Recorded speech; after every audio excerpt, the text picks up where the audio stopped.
Hello, welcome to Cat's Got Your Tongue, the podcast in association with Cats Protection. I'm your host, Adam Brown, a self-confessed cat obsessive and a very, very proud cat dad to my beautiful, semi-long-haired, tortoise shell diva of a cat, Ruby. I love her. Now, in each episode of this podcast, of course, we bring you celebrity guests who love the cats just as much as you or I. And also, we answer your funny questions, your feline-related stories, any sort of cat-related dilemma you might have going on in your life. You can get in touch and give us a shout on email, pod@cats.org.uk, or you can send us a text or a voice note on WhatsApp, 07824 551 076. So, let's get into it. Now, if you've heard the podcast before, you'll know that we, of course, absolutely adore cats and everything they stand for, but there's still loads we don't really know about cats, and every single episode of Cat's Got Your Tongue, something new will always come up, but luckily, we have got Nicky, our expert from Cats Protection, on hand. Hi, Nicky. Are you ready to answer some more cat-related dilemmas, which, no doubt, we're going to hear? Hi, Adam. Always. I'm intrigued. Every single week on the podcast, I'll have something else that I've kind of like, Nicky, will you tell me what the answer to this is, please? and it's weird because I think every single time, I have an opportunity to kind of, pick your brains about cats, something new will come up. Or if at the end of the episode, I'll always remember something. I think, I need to ask Nicky that next time. Or, what will Nicky think if I ask her about this or whatever? And I don't think there's any doubt that there's still very much loads that we've not really covered on this podcast. So before we get into more cat's tales, and of course, those questions that are posed by you, the listeners of this podcast, first and foremost, Nicky, what do you think of my T-shirt? I love it. Yes, I was spotting that as you were talking. Do you like it? Basically, Yeah. I've got a T-shirt that says Moggy and Cat and Kitty and Puss Puss. I got sent this by a brilliant company, a really, really super small company called Maisie's Store, and they sent me this, and they were like, I went, do you know what, I'll wear it on a podcast. So yeah, anything that's cat related, I love it. Oh, and have you spotted my top, by the way? Probably it's to be a bit too subtle, but... Oh no, do you know what, it's very similar to the shirts that I wear on this podcast. I know, I had you in mind, so yeah, I've got you? little cats all over my top as well. I love it. So what's new with you, Nicky, anything? Yeah, so Kaeto has, he's changed a little bit. So, he's got these two meows, right? He's not hugely chatty, which is a surprise when I talk quite a lot. And normally if you're a chatty owner, you have a chatty cat. But he tends to only meow for he's caught something, which is a bit of a muffled, quite loud meow. His mouthful. With a mouthful, exactly, Yeah. right? Or he's got much just like that, but more louder, clearer, and a slightly more urgent. And that's because he's wet, because he's been out in the rain. And he wants to be towel dried off, which, by the way, is not a normal cat behaviour, but he has been towel dried in that socialisation period of 2 to 7 weeks, so he's used to that and now asks for it. I mean, I literally sleep with a towel next to my bed for just laziness. Because he comes, seriously, because he jumps on my side of the bed like a wet otter, and just lays there, purring profusely, wanting me to towel dry him off. But anyway, the latest with Kaeto is that he got us up at 3 a.m. the other morning with the mouse call, but there was no mouse to be seen, and we couldn't find one, but a very wet cat. And I think, and again, there's no science to back up my current thoughts, but I think he's now switching to just get us out of bed for with the mouse call, even though he's wet. I feel like he's doing it deliberately because he's literally switched it. And because also we have been a bit lazy lately with not getting out for wet cat call. And I think he's like, okay, you're not getting up for me. This will get you out of bed. That is so clever. Because we get out of bed like literally lightning speed for the mouse, and we're just literally running down. Yeah. So I mean, so has he learned? So he'll have learned that. So obviously he knows it. Yeah. So he knows he's getting the response for when he wants to. When you've got a mouse. When he's got a mouse. So now he's like, well, I'm not getting the towel drying that I know and love. But now if they think there's a mouse, they're going to be bringing a towel down in future. Unbelievable. That's so smart. I know. So I'm like really like inspired and stuff, thinking, oh, my cat is so clever, but also really frustrated that this is taking a turn for the worst. You're kind of like through gritted teeth saying, good boy. Exactly. And do you know what? I think so many owners are in the same position, aren't they? But not like in this exact scenario, but so many areas where you feel conflicted over like, oh, they're amazing, but I wish you wouldn't do that. Yeah, like you're really clever, but I wish you weren't quite that smart. Exactly. Yeah. How about things with Ruby? Yeah, she's good. Well, obviously, I know we've mentioned previously she's been on the medication for the hypothyroidism. So I don't know if it's just in my mind, but I know obviously we'd kind of touched upon this, and and the vet told me that obviously after the medicine kicks in, she will eventually start putting some of the weight back on. They did say to me that she might never get to the previous weight. She might never be as kind of, big as she was before. But I don't know if it's in my imagination, Nicky, but she looks like she's putting weight on already. Oh, amazing. I don't know if it is my imagination or not, but she just looks generally healthier. Yeah. Well, I think she will, because it's like I say, it's regulating those thyroid hormones. So yeah. It will be helping with that metabolism, and which has so many different functions across the body. Yeah. So again, even if it's just if it's a placebo effect and it's in my mind, I feel better. I was gonna say, are you feeling proud, cat dad? Like, you get the medication in and it's doing good for her. Yeah. I feel like it's a real proud parenting moment. It's like a milestone. It's like, where parents must feel like when they give the kids Calpol and they don't cough anymore. Like, that's kind of my equivalent. But instead I put it on some really stinky food out of a syringe. But yeah, she's great. She's good. She's booked in for another grooming later this month. So she's going to have some of the undercoat taken away, and she's getting a little bit of, because the hypothyroidism, I think that one of the things that we'd kind of mentioned. They just get quite matted, yeah. Yeah, she hates being brushed at the best of times. So I try and make it so the matting doesn't get too bad, but it generally gets to the stage where she has to be taken to the groomers. So the good thing is the groomers that she goes to is an expert when it comes to long-haired and semi-long-haired cats. So yeah, I mean, she did get described last time as being pure diva and sass, and she's been a bit of a character, which I've realised now translates to she's been a nightmare. So yeah, she doesn't like it, but I wish there's a way that cats could realise that you could say, it's for your own benefit, this is going to benefit you. So can you take in something like a licky mat or something like that, where she can sort of be busy and occupied licking something, because it takes longer than just having a little dry treat, for example, and then that's more of a positive experience for her. I think she must have had a bad experience with being brushed when she was younger. Is that just to touch on it briefly, Nicky? Is that because some cats hate being brushed? Is that something from when they were younger? Is someone being too rough or doing it in the wrong way, or because obviously long-haired cats and semi-long-haired need more grooming, don't they?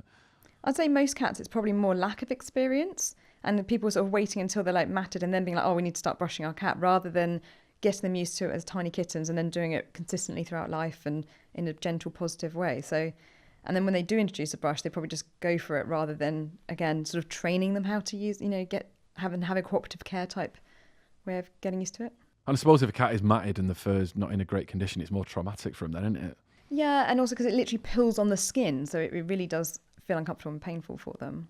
Yeah, bless her. But other than that, she's doing well, and she's still getting treated like an absolute princess. So, and rightly so. So yeah, right, Nicky, we're going to get today's guest in. It's someone that I think we both met at the National Cat Awards last year, and I know she is a huge cat enthusiast and advocate, and a very proud cat mum as well. So let's get her in. So today's guest is a writer, TV presenter, journalist, documentary maker. The list goes on. And we have to say, it's someone we've been trying to get on the podcast for a long time. Welcome to Cat's Got Your Tongue, the absolute cats protection icon. It is the brilliant Dawn O'Porter. Welcome, Dawn. You're finally here. Hey, I'm finally here. Thanks for having me. I was so excited to have you on because we met at the National Cat Awards last year. And I was hounding you to come on one day. I was like, you've got to come on the podcast. Come on. I don't think you had to try very hard. No. In fact, but I did say it in front of everyone who was there. And I said, you'll be coming on, won't you? I have you no option. Not that you sort of protest in any way. And you were like, a chance to come in and talk about cats? Yeah, I'm there. Sign me up. So you're finally here. And I think a good place to start would be for you to tell us about your cats, your life with cats, your cat journey. Maybe from the start. Have you always had cats, or is it something you've come to relatively late? The cat journey. I mean, I haven't always had cats. I moved in with my aunt and uncle who raised me when I was 10, and they had cats and dogs. And I'd come from a home with no pets in it. So I found theirs just thrilling. And it all started with a Siamese cat called Nin, a Seal Point Siamese called Nin. And but she was just one of those amazing cats that used to lie on your chest with her paws on either side of your head and then just rub her face against your face. And it was just dreamy. And then we also had another Siamese called Tigu, but she was very angry at the world and just shouted at us all the time, which in Siamese language is just horrendous. And so I loved them so much. And my auntie and uncle are the kind of pet owners who the cats sleep downstairs in the kitchen, and which I respect, but have never been able to do myself. But I used to go downstairs and get them and sneak the cats up to my room, well, Nin up to my room and sleep with her and then wake up early and put her back in the kitchen, and so no one knew about it. And so then I'd had the cats throughout my teenage years and just adored them. And then I got my first cat, Lilu, my own Siamese, when I was in my early 20s, which was very young to be responsible for another living thing. But I just wanted her so much because I really just felt like I couldn't be without a cat. I had to have a cat. And so I lived in a big warehouse conversion with 7 boys, and I got the cat, and she was just all of our baby. We all stopped going out. We'd all like stay in to look after the cat. So cute. Like, yeah, well, it actually gets to the point where the cat's like the entertainment and the cat's the event, you know what I mean, rather than going out. I'm totally with you on that. Oh, it was great. Well, the boys used to set up the salt course for her when she was a kitten. And when you've got a Siamese cat, they look like little fairy hands. They're so weird and so kind of skinny and all over the place. And so they used to set up this assault thing that she used to go like run around the corners and jump over the thing. And she was just hours of entertainment for us. Brilliant. And then obviously, what's your current cat situation? So now I have 2 rescues. I now only rescue my animals. And I have 2 tabbies called Myrtle and Boo, brother and sister. Now, after having a Siamese for so long, the difference in having just, a straight up tabby cat, it's just like a different animal. I mean, I don't know what other pedigree pets are like, but Siamese cats are just so demanding. And if I would go away, she'd go on hunger strike, and she was just so emotional, and it was all just so hard. So, but now with Myrtle and Boo, and they're so kind of chilled out in comparison. And so, God, we all love these cats. However, I will say they're very chilled out, but they are completely obsessed with me. So Myrtle, my girl cat, she is this kind of gorgeous, beautiful calico fluff ball. She's so precious. An absolute savage beast in the garden. Like every time she brings me a rat, I'm like, these 2 personalities of yours just don't connect. It's like she's living this other life, like a husband who is really loving at home and just a rampant philanderer when he goes out, just a different person from the person that you think you know. And she's so affectionate, so gentle. She follows me everywhere, and she's just so lovely, but she'll run away from everybody else. And then her brother, Boo, who is just this big, huge lover boy of a cat, wakes me up at 5 o'clock every morning by licking my face, slapping me around the face, clawing at my eyes, just demanding tuna. He's that guy. He's so rude. Yeah, you said calico there, which is one of my favourite. I mean, I love calico cats and tortoise shell. My cat's she's a naughty tortie, so tortitude. They do say that calicos have that kind of, yeah, they have that little bit of tortitude about them, don't they? But I'm just a sucker for a cat. I follow so many calico cat accounts on Instagram, it's ridiculous. Like, well, that's you know what, all now I you're say. saying it, I think she's calico and that I've got that right. She's a white tabby. Is that calico? Yeah, so does she have black and also parts of ginger as well? So let me just make sure. Someone said to me once she's a calico cat. I just took it. Now, well, no, she's not got the black. Okay. Or has she? No, I think maybe she does, but not. I don't know. Anyway, she's a white tabby. Yeah. That's absolutely fine. With a love heart on her side. Yeah. She's got a love heart on her side, which is just as when she was a kitten, and it was her markings were forming. And I was like, is that a love heart shape on her side? And it is, and it's the perfect. Oh, it's just so beautiful. Oh. So we've actually, whenever we speak to guests, we kind of always get interested about how cats kind of, influence their work. I mean, I talk about my cat on the radio, on my radio show all the time, like so much so that now, Radio X listeners, they'll just message in and call me Adam the Cat Man or whatever. Or honestly, like Radio X listeners ask me about my cat all the time. I get texts saying, "How's Ruby doing?" And I'm like, "Yeah, she's fine." They don't care about me anymore. Like Ruby's completely taken over. So obviously, you're a successful writer, Dawn, and your book Cat Lady is a huge success. How have being around cats and cat ownership, how's that affected your kind of creative process?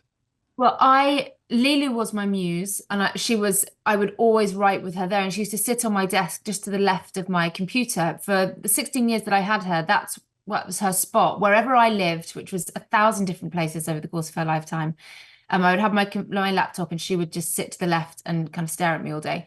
And now these days I have an office that I go to where the cats don't come, but you can probably see behind me that I have a whole cat wall. Yeah, we're going to get into that in a bit, Dawn. I want some answers on that. So obviously, when it comes to sort of being influenced, do you find having a cat close by to you, like inspiring or relaxing? Obviously, with writing, do you find that you write better when you're in the presence of cats, or is that why I've got the pictures up as well? Maybe if you've not got a physical cat there. Well, I genuinely do. I mean, like I said earlier, I can't live without a cat. I'm a kind of half-mast when I'm not with a cat. And when I have my sessions of writing at home, which I do sometimes when I'm on a deadline, and I'm putting in those 18-hour writing days. The cats are such a relief, to have that. Also, you're just not alone. And writing, what I do is such a solitary job. I mean, I'm sitting here in this room where I come most of the time, and I'm just on my own all the time.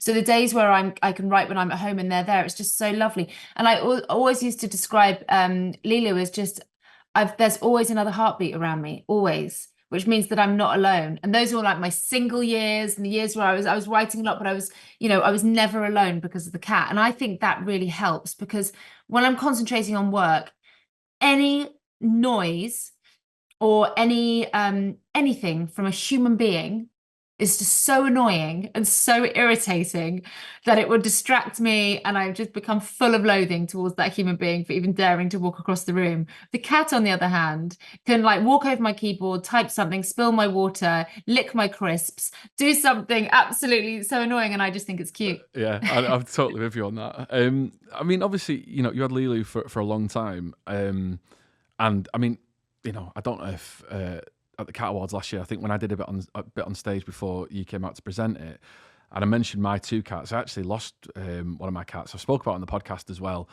and it must have been near enough a year ago. No, just after the Cat Awards, so it must have been maybe start of August. And honestly, I mean, I've not got any kids, so my cat is like my child, and I can't even explain the grief that I felt when I lost the cat. And this was a cat that I'd only had a couple of months, so. You've been quite open about your experience of, the grief surrounding losing a cat. I mean, how did you deal with it? Because even now, a year on, I could just about watch videos of her again. Oh, I know, it takes ages. Honestly, I thought, I never thought it'd affect me that bad, but it really, really did. And then I started to feel quite guilty because it kind of affected me more than I've even lost. This sounds bad, but I'd even lost. Elderly relatives and stuff, and hadn't felt the same kind of grief, because I think it's because I wasn't expecting the cat to pass away. But yeah, I just you've been quite kind of open, in terms of talking about dealing with the grief of losing a cat. So yeah, I just wanted to kind of get your perspective on it a little bit. Well, that's the main reason I wanted to write Cat Lady, is because pet grief is just grief, and this is it's not a category of grief, it's just grief, something that you love, that you have looked after and dedicated your life to, and has been there for you every time you've walked in the door, probably slept next to you at night, and just been such a massive part of your life, more intimately than most people will ever be in your life. And when they die, it's crushing, and it's so devastating. And for anyone to brush it off as just a cat or just a dog. I cried when I got my kid a little fish for his birthday, and it died. And I cried because I was like, that happened on my watch. Yeah. And it wasn't necessarily grief in the same way with the dogs and the cats, but a little life ended. And it was just, I just find that really sad. But the thing with if we talk about cats specifically, Lilu was so important to me. She defined my entire adult life until that point. I had got home when I was in my early 20s, when I had no money, and I had so many times in that first few years when I had to choose between feeding her or feeding myself.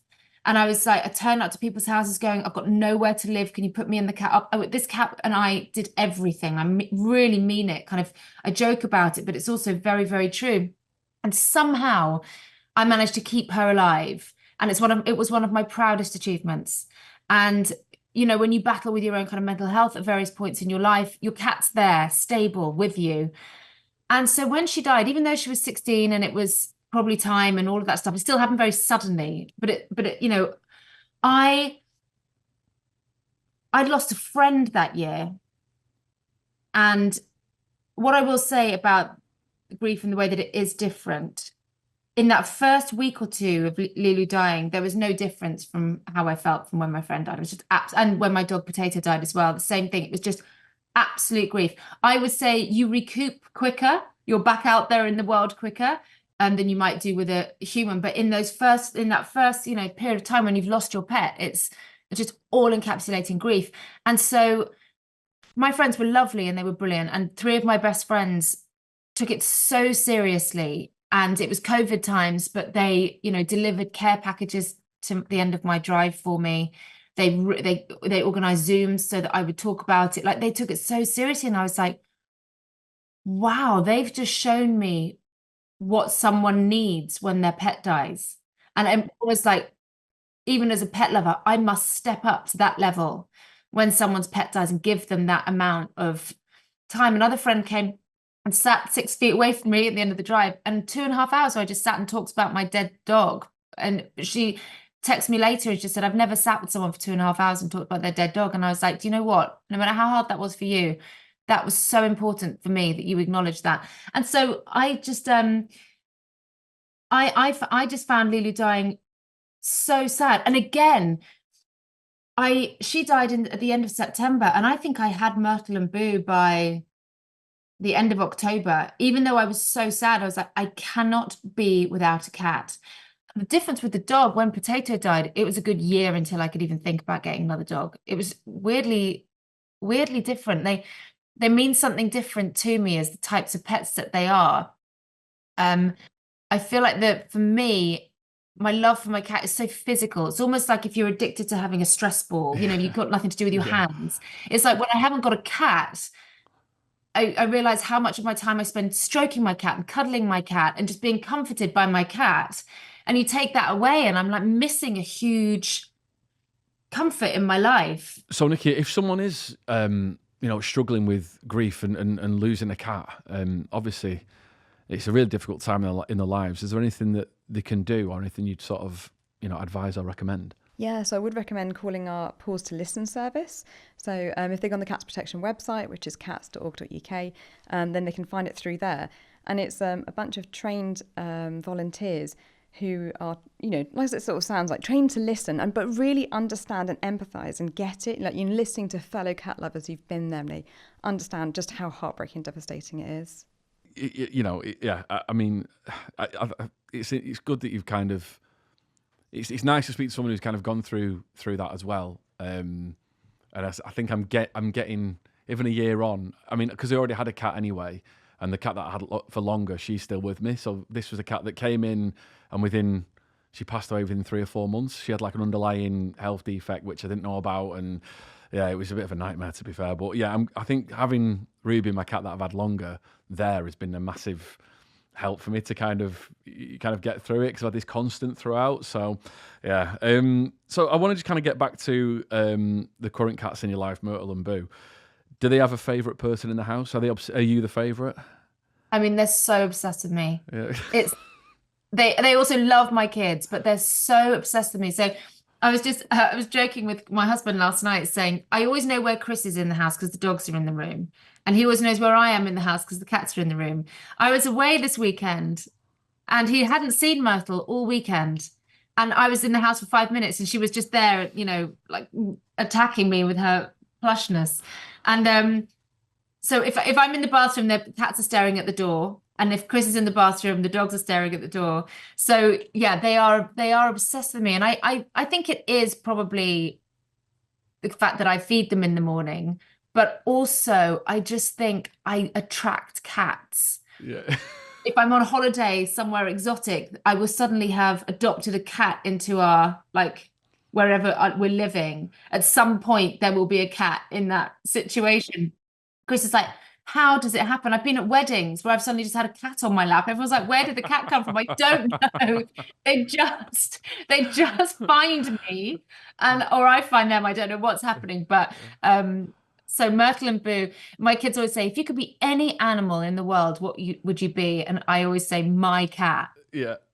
Because it's just the luckiest animal in the world. Just love them so much. That's quite interesting there that obviously Dawn's saying that her cats are pretty much obsessed with her. I feel like my cat's obsessed with me, but is it just because of food, Nicky? Or do they actually love us for other reasons? So I think cats get this reputation for like cupboard love and everyone thinking like that's all they're interested in. But cats are so much deeper than that, which I'm really pleased to say, Adam. I think that Ruby does love you. Like for genuine reasons. You're just saying that, Nicky, because you don't want to break my heart. That's what it is. You know me, Adam. I will gently break your heart in different ways. Yeah, you won't actually. Yeah, you tell me. But, no, it's food.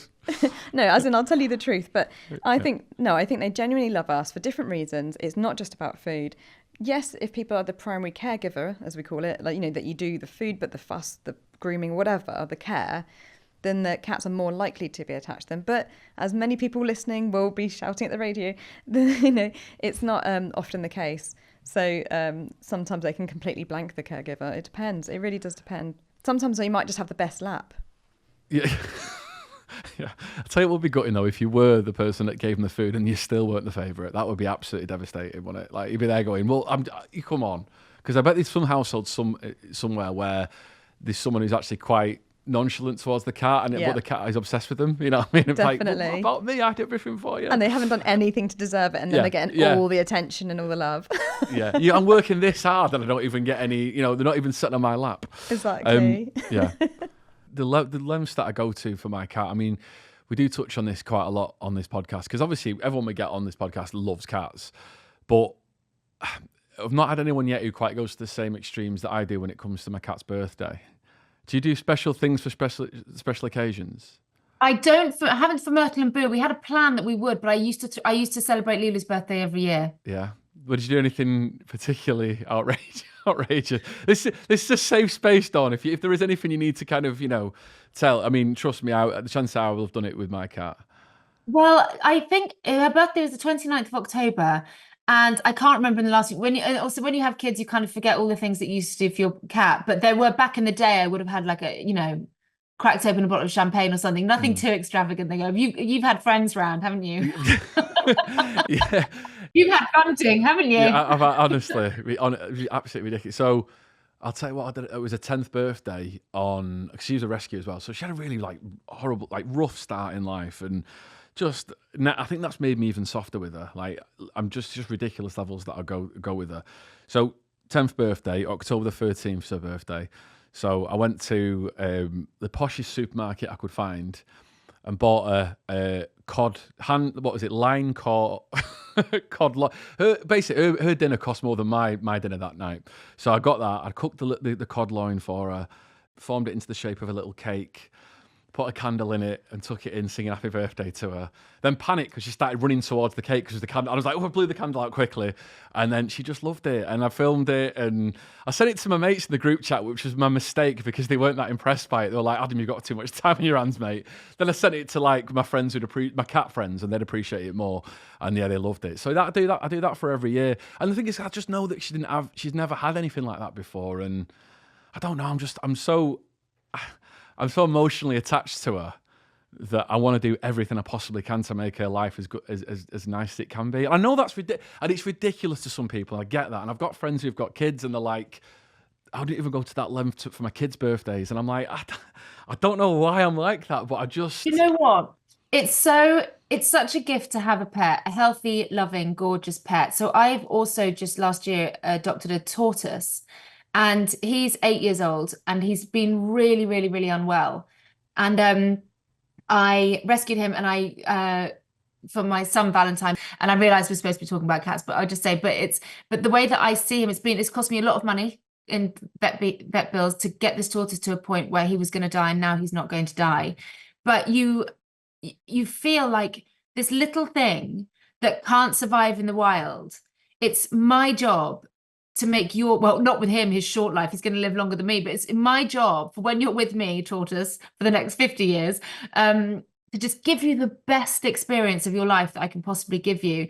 And I feel that's so much with dogs and cats, especially because they're so human, they're so in your life, and they're so like engaged with your like domestic situation.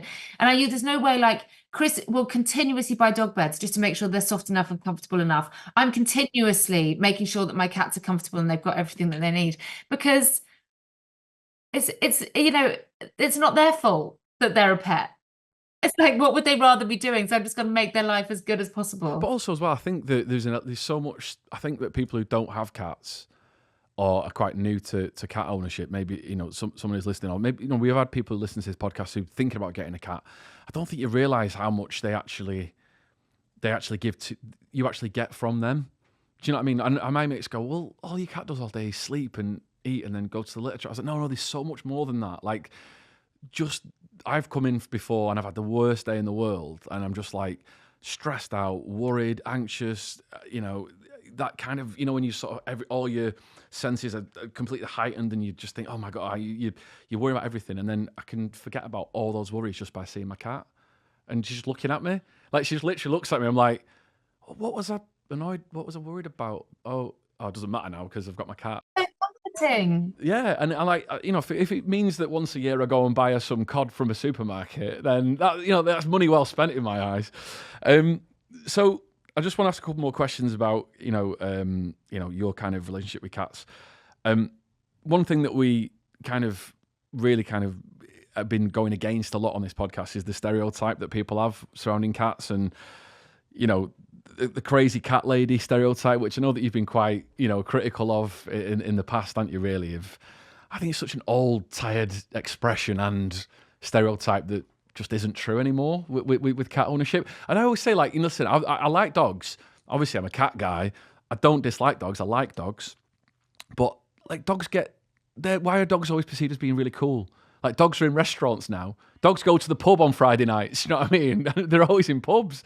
So, like, what is it about cats, you think, that we're kind of, us as cat people and cats in general, get a little bit of a harder kind of time, I think, and they're a little bit behind when it comes to, you know, the perception, I think, a little bit. People who don't like cats really don't like cats, and they really don't understand them, and they really don't like them. So that's come from, they think that cats are unlovable and aloof and don't really give you affection and everything's on their terms. My experience with cats is that's not. They're obsessed with me. I can't get rid of them. They follow me around like a dog, and they've got personalities that are very kind of, you know, independent of each other. And so I think the reason why I thought the cat lady specifically, what would you call it, term was offensive. It's like, essentially what you're saying is that she's unlovable and lonely, but she's neither of those things, because she's got a cat that loves her, that she loves more than anything in the world, and she's not lonely because she's got a cat. And so it's just not even true. Like, she's not alone. But I just think I think there's a contingent of people out there who hate cats, and they want to bring us down. I know. This is what we're trying to fight back against on this podcast. I think it's quite interesting, though, when, you know, joking aside about, you know, cats and dogs and, you know, dogs going to pubs and restaurants and stuff, and I still think cats are a little bit, you know, harshly judged by a lot of people. Perceptions are changing slowly but surely, I think, aren't they, Nicky? Yeah, I think so. I mean, particularly if you cast your mind right back to ancient Egyptian times, I think in some ways that's when cats feel like they probably had it best, you know, revered as gods. There's that meme, isn't there? They joke, oh, and cats have never forgotten it. Yeah. And I think, and I think that some of our cats we certainly identify that with. And then they went through some pretty harsh times in like the Dark Ages. That was bad times for being a cat.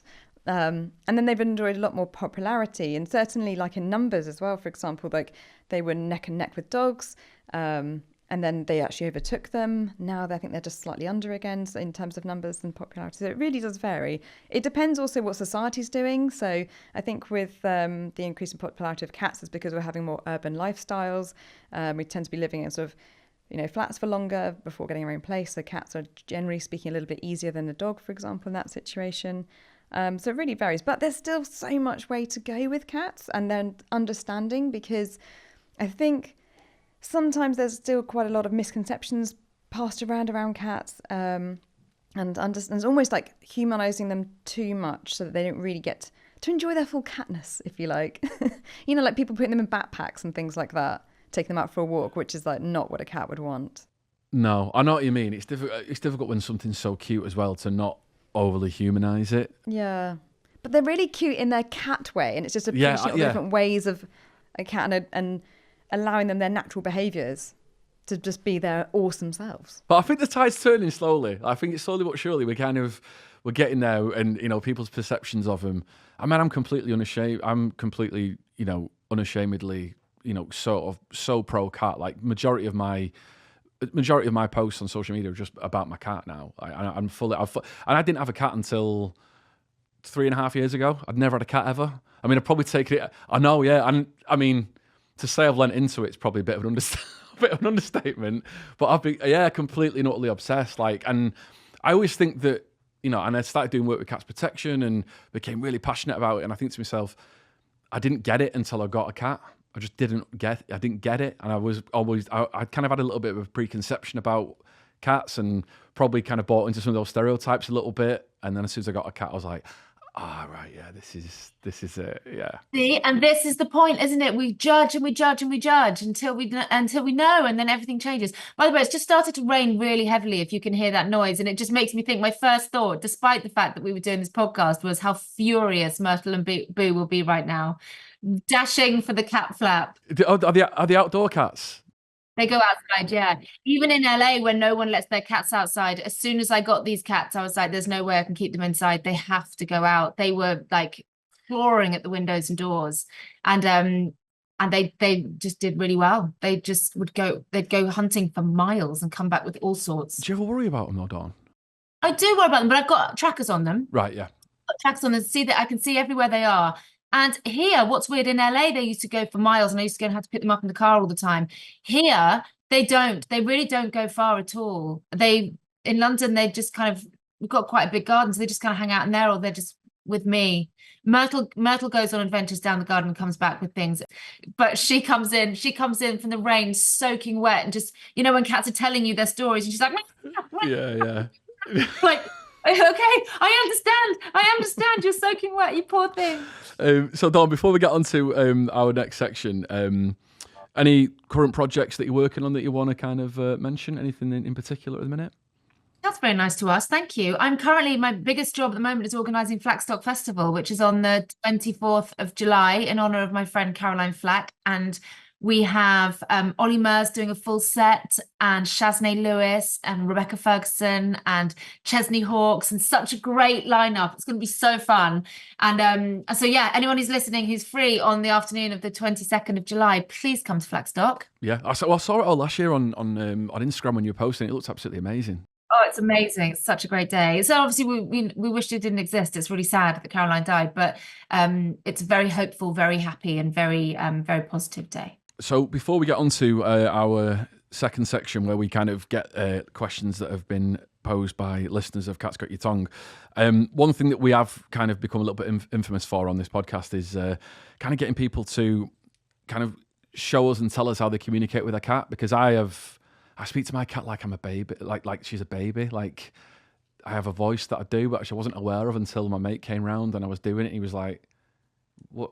I went, well, I can't speak to my cat like this, like my normal voice. I'm always like, oh my God, Ruben. And it's just like, I'm the most excitable man in the world when I see my cat, and my voice is completely different. Do you have like do you speak to him in like a baby voice or anything like that? Or I don't do baby voices. With Boo, I speak to Boo like he's like a grown-up man. Yeah. But with Myrtle, I've got this really odd, whenever I see her, I go, hey, Mama. Like I am in Little House on the Prairie, and I've just had like a kind of dramatic experience out in the fields, and I'm running back, and Mama and I are going to share our stories or whatever, and I say, hey, Mama, every time she walks in the room. I mean, people must be like, what? Do you know what I realised that I do the other day, Dawn? I realised that I commentate on what my cat's doing. So I'll be like, this sounds ridiculous, but I'll be like, Are you walking in? Are you jumping up onto the sofa? Oh, are you walking into are you coming out? And everything she's doing, I'm basically just giving a running commentary on things she's doing that aren't even impressive. Like, I'm like, oh, are you yawning? Oh, as if it's the best thing I've ever seen in my life. In the best thing Yeah, ever yeah, seen. it is, yeah. But the cat's doing just going about her day. Ruby's just doing things that are just the most standard things ever for a cat, and I'm giving it commentary as if it's the best thing I've ever seen. And this is, and it's every single day she's doing the same things, and I'm still saying it as if it's the first time I've ever seen it. But every yawn's different, and it's still, even the way she's eating her food, the way she purrs, it's the most like. Every time I see her do those things, it's like it's for the first time. It's the most majestic thing I've ever seen. So yeah, it's interesting that you've got a different kind of approach and almost a different voice and different style. Like you say with Boo, you're addressing him more like he's a big kind of. You got to talk to Boo like he's a man. Yeah, he's yeah, a big yeah. guy. So it's like he wouldn't respond well to a baby voice. That wouldn't go down with him. He'd be like, no. But Myrtle, because Myrtle's so dramatic. So everything's and so when she walks into the room, I'm like, Mom, what's happened, Mom? And Chris is like, oh God, it's just too much. That's brilliant. Right, Dawn, you're going to stay with us. We're going to pause for a moment. We're going to take some questions from our listeners in just a second, and we're going to be joined by Nicky, who's our behaviourist from Cats Protection. So we'll be right back on Cat's Got Your Tongue. Welcome back to Cat's Got Your Tongue. It's time now for your cat's tales. This is the part where we get to hear from you with your cat dramas, your questions, or your cat-related dilemmas. We've got Nicky, our cat behaviourist, our resident cat expert from Cats Protection with us. And we've still got Dawn O'Porter with us as well. Hopefully, Dawn, with your years of cat enthusiasm and cat ownership in general, you might be able to shed some light and help out with some of our listeners of the podcast with some of your expertise, as it were. Maybe. Let's take my advice with caution. So we're going to crack on. This one's coming from Tina, who says, hey guys, my cat used to walk around the house sedately until he found a place to lay down or play. And more recently, when he comes in, runs around like a torpedo as if he doesn't want his feet to touch the floor, then leaps onto a sofa or other surface and then meows.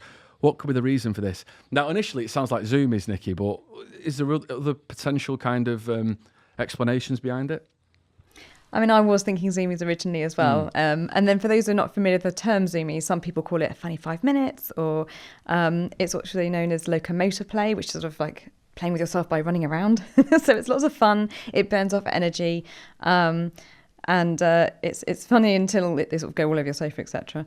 But it could be that, or it could be that maybe they're, the windy outside and they've got the wind up their tail and that's why they're sort of rushed in through the cat, for example. Or it could be that maybe they've just recently gone to the litter tray, for example. Cats do. My cats do it after they've done a poo. They go absolutely wild and do like major lap of the house. Jumping on everything, scratching everything, shouting. I'm like, God, that must have felt really good. Yeah, well, I think I've mentioned this previously. I was doing a bit of research because I found like my cat Ruby was doing that quite often. And I was like, initially I thought, is she like in pain or is she trying to tell me something? And I Googled it and it was like, no, poophoria is a thing in cats. So it's like she's super excited and adrenalized afterwards. So yeah, maybe it could be a bit of that, Nicky. There's a few explanations really behind it potentially. Definitely. And then also, as with all things, you want to make sure there's nothing medically going on with the cat as well, particularly if you're seeing a change in their behaviour. So, I mean, there's lots of things it could be, but a nice basic one to rule out would be parasites, for example, because you imagine if they had like a fleas or something like that, it'd feel a bit itchy and things, and that can make them suddenly dart about. Dawn, do your cats get Zoomies regularly? Boo does, the big one, and he's so massive. And it only ever really does it when I want to relax. Never when the house is hectic. It's just when I sit down with a book and a cup of tea, he'll spill the tea, scratch the book, and just go nuts. And it's usually after he's done a poo.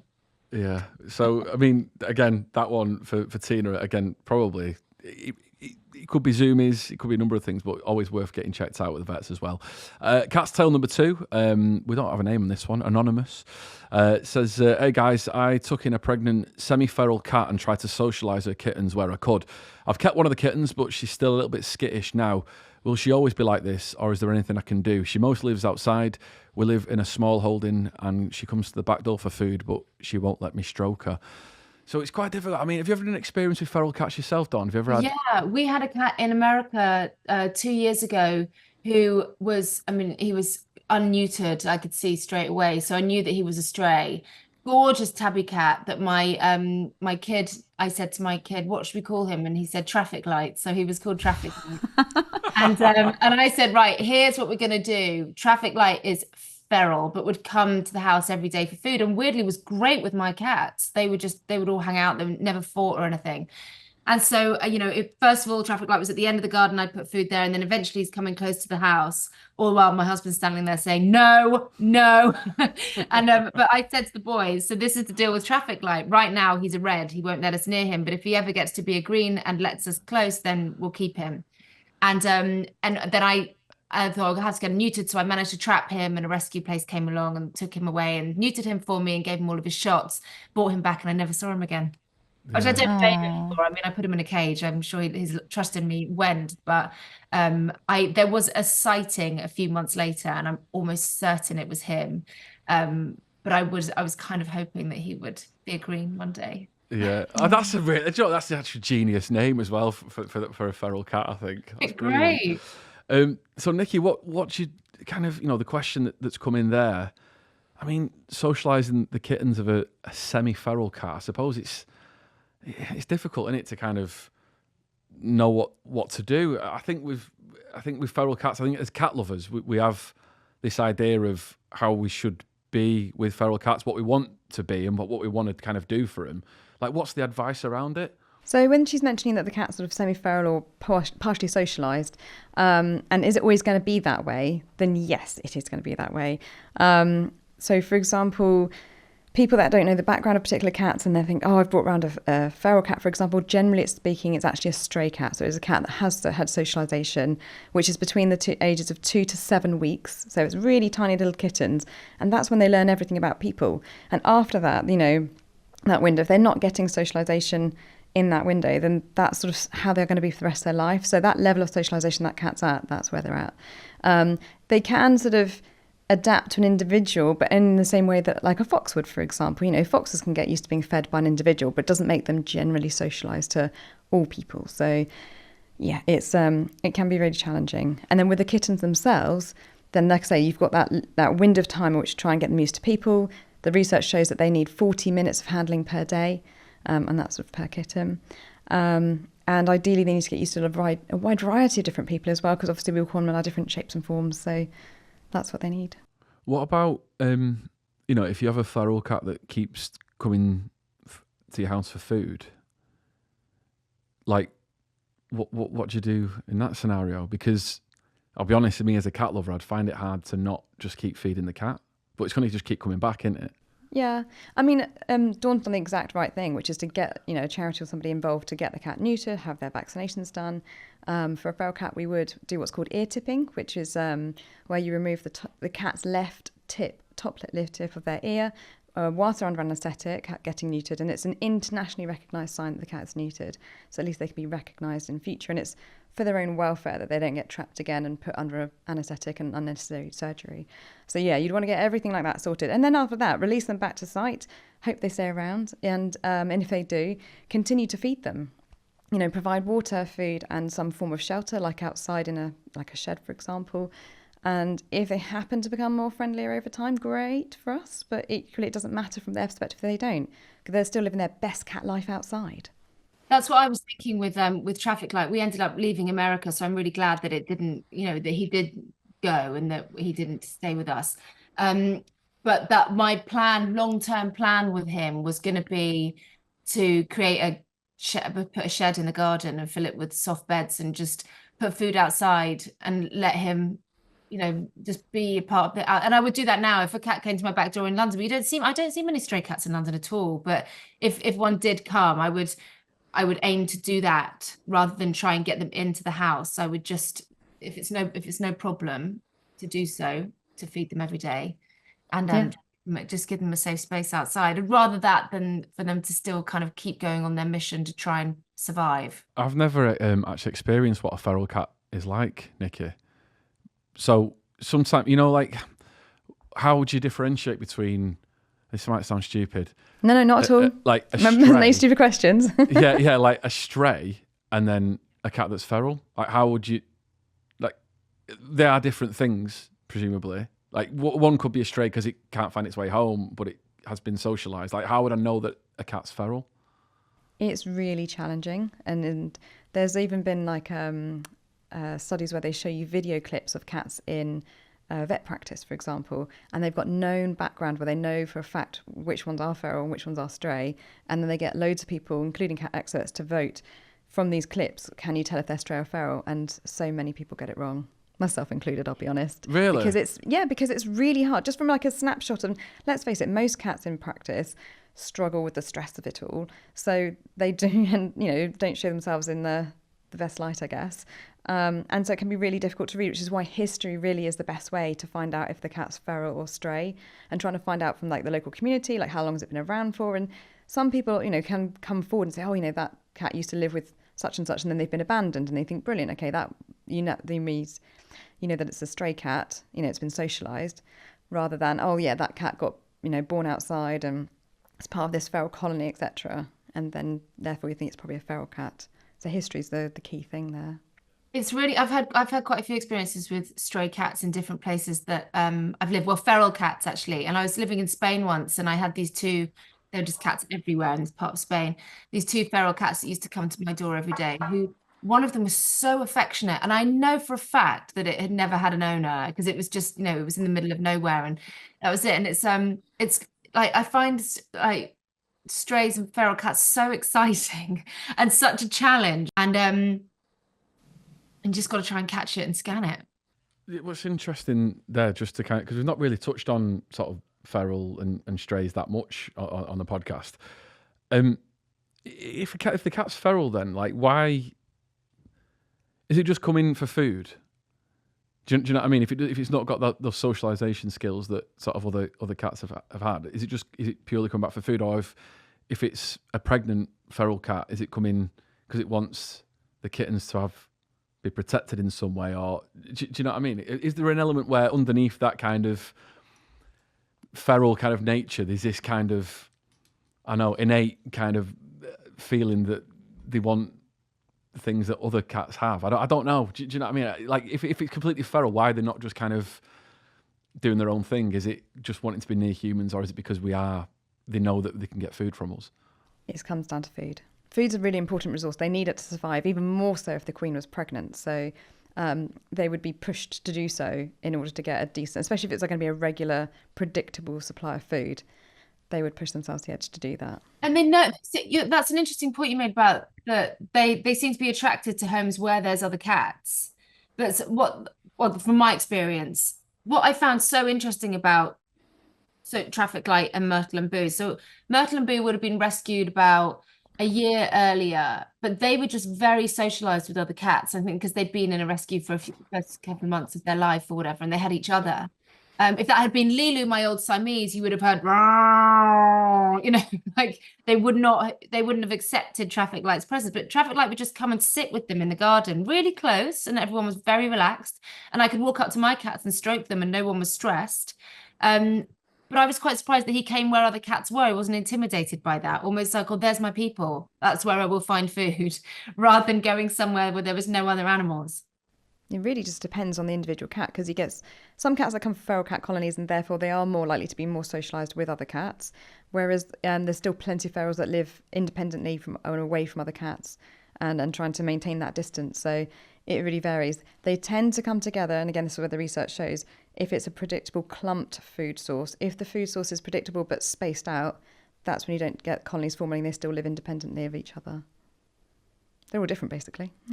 Yeah. No, I think there's so much kind of fascinating kind of insight that I think there's still quite a lot of unknown, really. And like I say, because they're all different, and the situations that they find themselves in are all unique as well, I suppose, because like you say, when there's that desperation to get food, they'll probably kind of go anywhere they can get it, really. So hopefully that kind of helps out with the question that was posed. A couple more. We have got one which is something I've never even considered, actually. But apparently, Nicky, you said this comes up quite a lot, and it's a question that I don't know the answer to. Do cats have belly buttons? Never seen one. Think about it. You've been looking at him. But just when. No, but like if you see, I've seen cats stretch out before, and cats feel comfortable around me and they show you the belly, and I'm like, well, is it a bit mad that they've not got one? So they have got a belly button. Right. Well, how does that work? I need to leave. I've got 2 belly buttons to find. I know, that's what I mean. That's the mission of the day. They're very because subtle, so they're not quite like a human outie belly button, for example. You will see like a small difference in the location where you expect to find a belly button, by the way. And all placental mammals have a belly button. So mice have got belly buttons, and But when a kitten's born, yep, they've got an umbilical.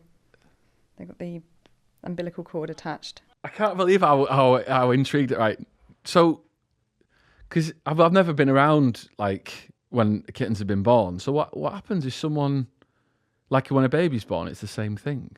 So generally speaking, with people, they tend to put like a clip on and like 2 clamps, and then you cut in between, and then that clip stays on for a few days until it starts to seal up and the remaining stump dies off. In cats, the mother cat tends to do that with her teeth, which is why there's that difference. And I'm not, just thinking that people are just picturing like, do you want to gnaw this one off or shall I? So yeah, the mum cat will sort of gnaw the end of it off, and then obviously whatever's left, again, same with humans, that little stump of the umbilical cord will sort of die off, and then you're just left with a little belly button. See, that's something that cats do that humans can't do. You know what I mean? This is why people downplay cats. How amazing is that? That is amazing. Dawn, have you ever had any sort of questions about your cats that you've always, we've got Nicky, who, is a cat behaviourist. Anything that's kind of puzzled you about your cats and the way they are, maybe even to do with, food, behaviour, anything that's always kind of been on your mind that you might want to ask?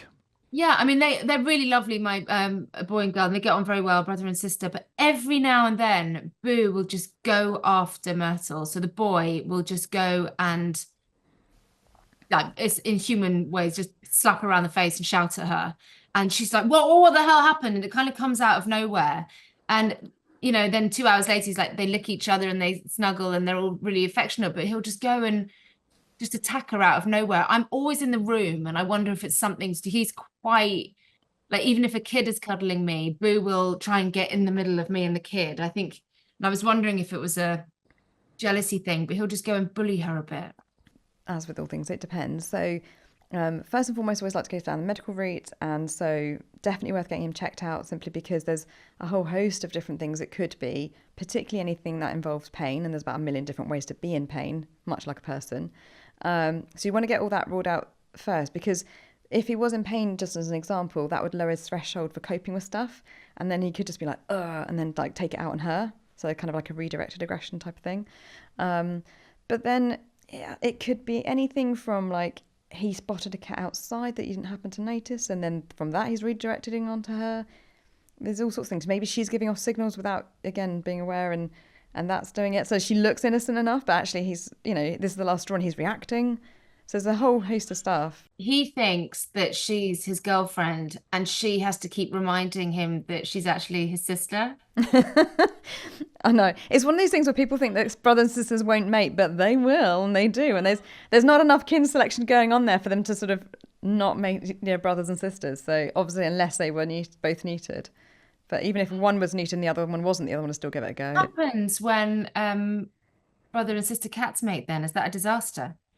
I mean, they do produce young, but they, depending on how long it's been, they'll be inbred. And in like hoarding situations, for examples, you can get just, generation upon generation of inbred kittens. The more inbred they are, the more likely they are to have like genetic abnormalities and deformities and things like that. So, yeah, it is certainly a problem, something we'd want to avoid, but neutering all the way. Both of mine are spayed and neutered, so we're all good. Amazing. That's good. So at least we can take that one out. Just a few little arguments now and again. Yeah. Even on the medical side, even when you say both cats are neutered, and I get this, if you ever get a situation where does he ever mount her at all, or not? Is it just more of a? No, he doesn't. Okay, that's good.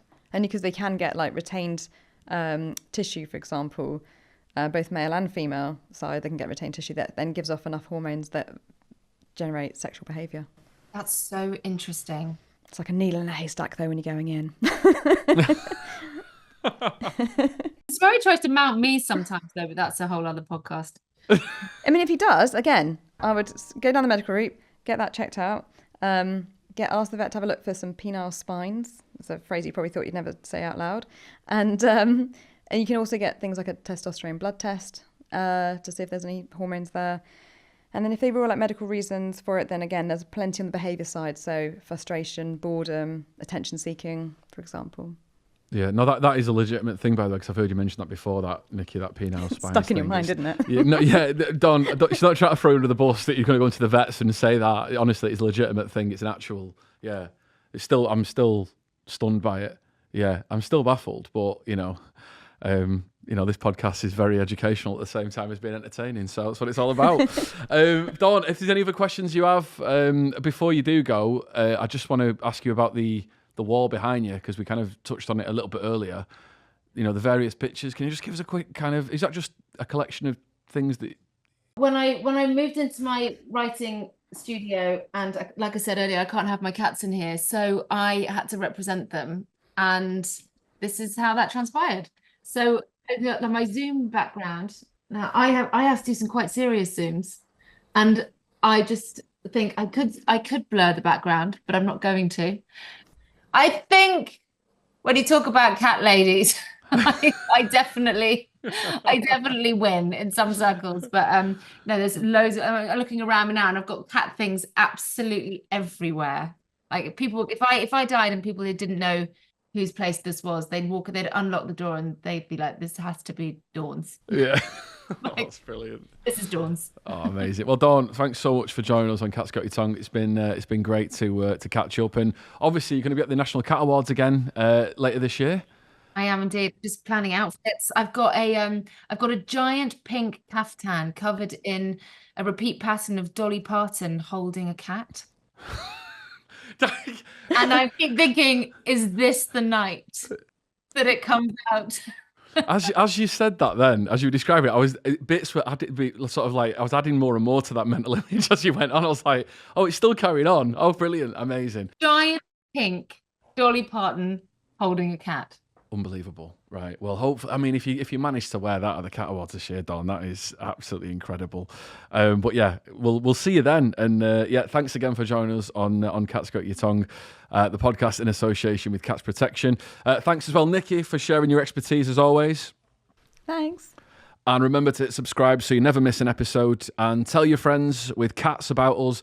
Tell your friends who love cats all about this podcast. Share the podcast. Give us a review as well. And don't forget, if you want to get in touch and share your own cat's tales with us, you can pod@cats.org.uk, or you can send us a text, or even better, a voice note on our WhatsApp, 07824 551 076. We'll see you next time on Cat's Got Your Tongue. Cats Protection is making a better life for cats, because life is better with cats. Whether it's finding homes for cats in need, offering advice to owners about neutering, microchipping in cat behaviour, or campaigning to make the world better for cats. If you'd like to donate towards helping more cats and kittens, visit cats.org.uk/donate.